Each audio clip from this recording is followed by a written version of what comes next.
তিস্তা নদী উন্নয়ন প্রকল্প বাস্তবায়নে চীনকে পুরোপুরি সমর্থন দেবে জামায়াতে ইসলামী। এই কথা জানিয়েছেন দলটির আমির ডাক্তার শফিকুর রহমান।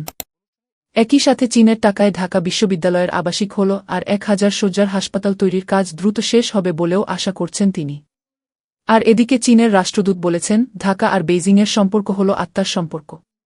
রাজধানীর মিরপুরে গরিব পরিবারগুলোর মাঝে চীনের পক্ষ থেকে উপহার হিসেবে খাবারের প্যাকেট বিতরণ করা হয়েছে। এই বিতরণ কাজে সরাসরি অংশ নেন চীনের রাষ্ট্রদূত ইয়াও ওয়েন এবং জামায়াত আমির ডাক্তার শফিকুর রহমান। দুজন মিলে এলাকার গরিব মানুষদের হাতে খাবারের প্যাকেট তুলে দেন। এলাকার অনেক পরিবার এই উপহার পেয়ে খুশি হয়েছে বলে জানা গেছে। ওই অনুষ্ঠানে কথা বলেন চীনের রাষ্ট্রদূত ইয়াও ওয়েন।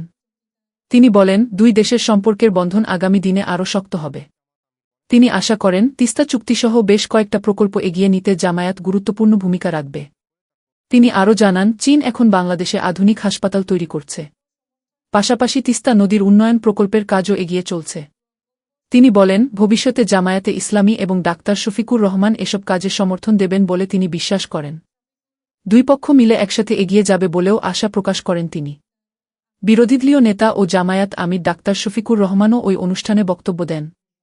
তিনি বলেন, বাংলাদেশ দীর্ঘদিনের আধিপত্যের বোঝা ঝেড়ে ফেলেছে।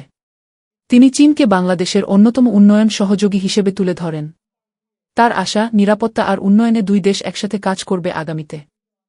জামায়াত আমির আরও বলেন, চীন বাংলাদেশ মৈত্রী কেন্দ্র ছিল চীনের উপহার। কিন্তু আগের সরকারের আমলে এই কেন্দ্রের নাম বদলে দেওয়া হয়েছিল। সেখানে তাদের নিজেদের পছন্দের নাম বসিয়ে দেওয়া হয়েছিল। তিনি বলেন, অতীতের চেয়ে আগামী দিনগুলোতে বাংলাদেশের প্রিয় বন্ধু রাষ্ট্র চীন আরও বেশি এগিয়ে আসবে। বাংলাদেশের মানুষের ভালোর জন্য তারা কাজ করবে বলে তিনি বিশ্বাস করেন।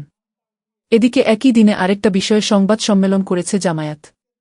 স্থানীয় সরকার প্রতিষ্ঠানে প্রশাসক বসানো নিয়ে কড়া সমালোচনা করেছে দলটি। জামায়াতের সহকারী সেক্রেটারি জেনারেল অভিযোগ করেন, নির্বাচন না দিয়ে সরকার নিজের দলের লোকদের প্রশাসক হিসেবে বসিয়ে দিয়েছে। তিনি বলেন, এতে গণতান্ত্রিক ব্যবস্থা বড় ধরনের ক্ষতির মুখে পড়েছে। তার দাবি, স্থানীয় সরকার নির্বাচন দ্রুত চালু করা দরকার। জনগণের ভোটে যারা নির্বাচিত হবেন তারাই এসব জায়গায় দায়িত্ব পালন করবেন। সেটা যে দলেরই হোক না কেন, কোনো সমস্যা নেই। তিনি বলেন, সরকার আসলে নিজের দলের সুবিধা নেওয়ার জন্যই এই কাজ করেছে। নিজেদের লোকদের আগে থেকে মাঠে পরিচিত করার চেষ্টা করা হচ্ছে। এভাবে মাঠে একটা ভিন্ন পরিস্থিতি তৈরি করতে চাইছে সরকার। তিনি এটাকে একটা নিন্দনীয় কাজ বলে মন্তব্য করেন। এছাড়া বিশ্ববিদ্যালয় নিয়েও কড়া অভিযোগ তোলে জামায়াত। তারা বলেন, বিশ্ববিদ্যালয়গুলোতে যোগ্য মানুষদের সরিয়ে দিয়ে দলীয় অযোগ্য লোক বসানো হয়েছে। তারা বিশেষ করে ঢাকা বিশ্ববিদ্যালয়ের উপাচার্য নিয়োগ নিয়ে প্রশ্ন তোলেন।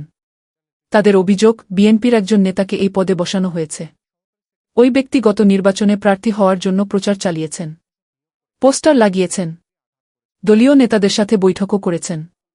এরকম একজনকে বাংলাদেশের সবচেয়ে বড় বিদ্যাপীঠ ঢাকা বিশ্ববিদ্যালয়ের উপাচার্য করা হয়েছে বলে জামায়াতের পক্ষ থেকে জোর আপত্তি জানানো হয়েছে।